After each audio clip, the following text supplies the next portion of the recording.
किसी मोहल्ले में एक अमीर आदमी ने नया मकान बनाया और वहां आकर रहने लगा।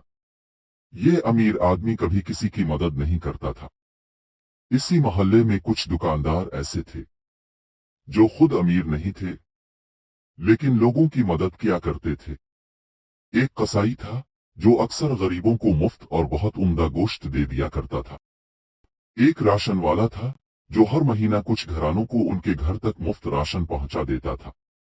एक दूध वाला था जो बच्चों वाले घरों में मुफ्त दूध पहुंचाता। लोग मालदार शख्स को खूब बुरा कहते कि देखो, इतना माल होने के बावजूद किसी की मदद नहीं करता है, और ये दुकानदार बेचारे खुद सारा दिन मेहनत करते हैं लेकिन गरीबों का ख्याल भी रखते हैं। कुछ अरसा इसी तरह गुजर गया और सबने मालदार आदमी से नाता तोड़ लिया, और जब इस मालदार का इंतकाल हुआ तो मोहल्ला से कोई भी इसके जनाजे में शरीक न हुआ। मालदार की मौत के अगले रोज एक गरीब ने गोश्त वाले से मुफ्त गोश्त मांगा तो उसने देने से साफ इनकार कर दिया। दूध वाले ने मुफ्त दूध से साफ इनकार कर दिया। राशन वाले ने मुफ्त राशन देने से साफ इनकार कर दिया। पता है क्यों?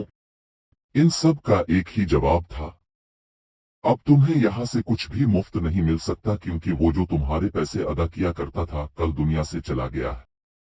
कभी किसी के बारे में खुद से फैसला ना करो, क्योंकि तुम नहीं जानते किसका बातिन कितना पाकीज़ा है।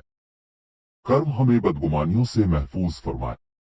हम सब का खात्मा ईमान के आला तरीन दर्जा पर फरमाए, आमीन।